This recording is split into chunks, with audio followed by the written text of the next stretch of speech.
बात अगस्त 1979 की है। मौसम सुहाना था। यूपी के इटावा जिले के उसराहार थाने में आम दिनों की तरह ही काम चल रहा था। तभी मुड़ा तुड़ा और मैला कुर्ता पहना एक शख्स थाने में आता है। पहली नज़र में वो किसान दिख रहा था।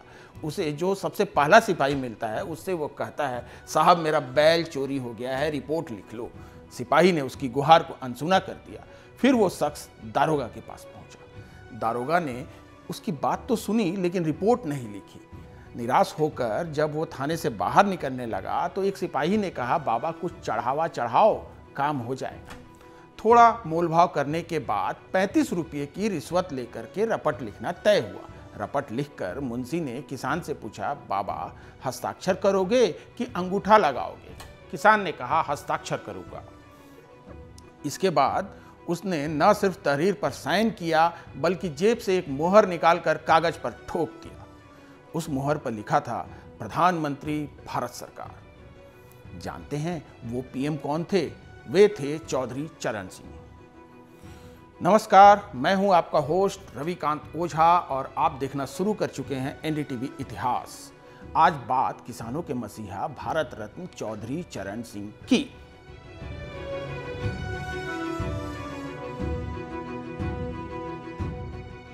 चौधरी चरण सिंह की शख्सियत को समझने के लिए बात शुरू से शुरू करते हैं। 23 दिसंबर 1902 को यूपी के हापुड़ के भूपगढ़ी गांव के चौधरी मीर सिंह और नेत्र कौर के घर एक बालक का जन्म हुआ जिसका नाम रखा गया चौधरी चरण सिंह। चौधरी साहब का खानदान देशभक्तों का था। उनके दादा 1857 की क्रांति में भाग ले चुके थे, लिहाजा चरण सिंह की परवरिश भी उसी माहौल में हुई। शुरू की पढ़ाई गांव के पास ही जानी खुर्द गांव के सरकारी स्कूल में हुई। वहां उन्होंने कक्षा 4 तक ही पढ़ाई की। इसके बाद वह अपने माँ बाप के पास नूरपुर चले गए थे। हालांकि कुछ सालों के बाद उनका परिवार फिर से भूपगढ़ी वापस आ गया। गांव भूपगढ़ी में रहने के दौरान चरण सिंह ने अंग्रेजों के खिलाफ आंदोलन में हिस्सा लिया था, जिसके कारण 1941 में उन्हें जेल भी जाना पड़ा। जिला कारागार में उन्हें बैरक नंबर 9 में रखा गया था। आज इस जिला कारागार का नाम भी चौधरी चरण सिंह के नाम पर ही है। हालांकि इससे पहले चौधरी साहब ने आगरा यूनिवर्सिटी से कानून की पढ़ाई पूरी कर ली थी। उन्होंने 1928 में ही गाजियाबाद से वकालत शुरू कर दी थी। हालांकि राजनीति से उनका लगाव पैदा हो चुका था। प्रखर वक्ता तो वे थे ही। इसी माहौल में 1937 में उन्होंने पहली बार छपरौली से विधानसभा का चुनाव लड़ा और जीत भी दर्ज की।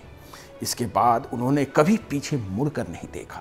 वे यूपी के 2 बार मुख्यमंत्री रहे और 1 बार देश के प्रधानमंत्री बने। इस दौरान उनके साथ अनोखा रिकॉर्ड भी जुड़ गया। वे देश के ऐसे पहले प्रधानमंत्री थे जिन्होंने कभी भी संसद का सामना नहीं किया। हालांकि एक और रिकॉर्ड उनके साथ जुड़ा है कि वे कभी भी अपना कोई भी चुनाव नहीं हारे। बहरहाल ये तो थी उनकी सियासी पारी, लेकिन चौधरी साहब अपने इरादे के पक्के थे। शुरू में हमने जिस घटना का जिक्र किया उस घटना ने पूरे देश में सुर्खियां बटोरी। तब पूरा थाना एक झटके में सस्पेंड हो गया था। इसके अलावा जब वे यूपी में राजस्व और कृषि विभाग की जिम्मेदारी संभाल रहे थे तब भी एक वाकया उनके पक्के इरादों को जाहिर करता है। हुआ यूं कि उस समय यूपी में 27,000 पटवारी हड़ताल पर थे और उन लोगों ने सामूहिक इस्तीफा दे दिया था। उन्हें लगा कि सरकार पीछे हट जाएगी, लेकिन हुआ इसके उल्टा। चौधरी साहब ने एक पल भी नहीं सोचा और सभी का इस्तीफा स्वीकार कर लिया। उन्हें किसानों को पटवारी के आतंक से आज़ादी दिलाने का भी श्रेय दिया जाता है। बाद में उन्होंने खुद नए पटवारियों की नियुक्ति की, जिन्हें अब लेखपाल कहा जाता है। इसमें भी 18% सीट हरिजनों के लिए रिजर्व थी। ये गौर करने वाली बात है। चौधरी साहब की अपनी ही सियासत थी। पंडित जवाहरलाल नेहरू से भी उनका मतभेद रहा, जिसके बाद वे न सिर्फ सरकार से अलग हुए बल्कि भारतीय क्रांति दल की स्थापना भी की। अब चलते चलते चौधरी साहब की निजी जिंदगी में भी झांक लेते हैं। उन्हें भूपगढ़ी गांव के नज़दीक ही मौजूद जानी गांव के मुन्नू हलवाई का पेड़ा बेहद पसंद था। यही वजह है कि दिल्ली में जब कोई गांव वाला उनसे मिलने आता तो वह मुन्नू हलवाई के पेड़े उनके लिए लेकर आता था। इस गांव में आज भी उनके जन्मदिन पर हर साल एक हवन किया जाता है। वे एक राजनेता के साथ ही एक कुशल लेखक भी थे और अंग्रेजी भाषा पर अच्छी पकड़ रखते थे।